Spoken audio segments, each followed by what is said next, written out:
puissance soit notre partage dans le nom de Jésus-Christ.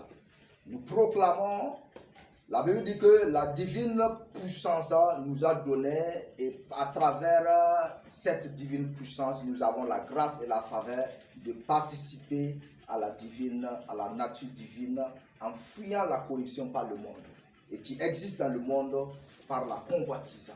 Que la grâce, la faveur de Dieu nous aide, que cette grâce nous accompagne davantage afin que nous puissions nous plonger, afin que nous puissions nous imbiber dans la divine puissance et de recevoir la grâce afin de participer à la nature divine.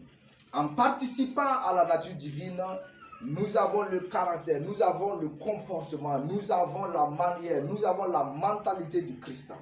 C'est la raison même pour laquelle Christ est venu dans le monde afin que nous puissions avoir l'opportunité, afin que nous puissions participer à la divine nature. C'est très très important pour nous en tant qu'hommes. Dieu dans sa promesse, Dieu dans sa vision, dans Genèse, il a dit, faisons l'homme à notre image, selon notre ressemblance, pour qu'il domine. Donc Dieu dans sa volonté, il a voulu dans le plan initial pour que l'homme soit comme lui, pour que l'homme puisse participer à sa divine nature. Raison pour laquelle, quand Christ est venu, il nous a communiqué la pensée de Dieu, il nous a enseigné la pensée de Dieu. Il a dit, à la fin de son ministère, il a dit, allez par toutes les nations et faites de toutes les nations mes disciples en les baptisant au nom du Père, du Fils et du Saint-Esprit, et afin que les nations puissent être mes disciples. Et en devenant disciples du Christ, nous avons l'opportunité afin de participer à la divine nature. Si nous lisons dans 2 Pierre chapitre 1,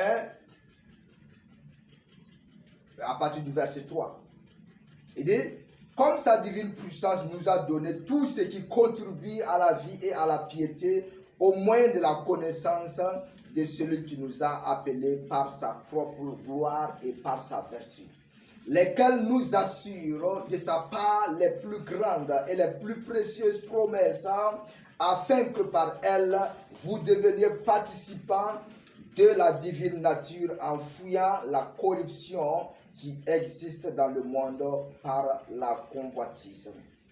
À cause de cela même, faites tous vos efforts pour joindre à votre foi la vertu, à la vertu, à la science, à la tempérance, à la tempérance, à la patience, à la patience, à la piété. À la piété, l'amour fraternel, à l'amour fraternel, la charité.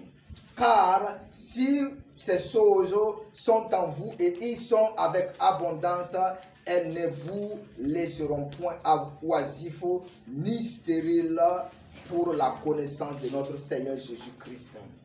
Mais celui en qui ces choses ne sont point est aveugle, il ne voit point, il ne voit pas de loin et il a mis en oubli la purification de ses anciens péchés. Le verset 10, c'est pourquoi, frères, appliquez-vous d'autant plus à affermir votre vocation et votre élection. Car en faisant cela, vous ne broncherez jamais. Le verset 11, c'est ainsi en effet que l'entrée dans le royaume éternel de notre Seigneur et Sauveur Jésus-Christ vous sera pleinement accordée. Vous sera pleinement accordée. Que la grâce, la faveur de Dieu nous aide donc à participer à cette divine nature. Parce que c'est très très important. Comme nous l'avons enseigné la fois passée, comme Jésus-Christ doit revenir bientôt. Vous savez bien que Dieu dans son royaume, Dieu dans sa volonté, en créant l'homme selon son image et en créant l'homme selon sa volonté, il a voulu que l'homme soit comme lui. Raison pour laquelle il est capital et important pour nous de comprendre la vision de Dieu. Parce que Jésus-Christ doit revenir très très bientôt.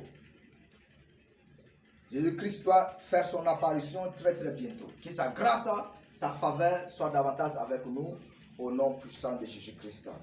Amen.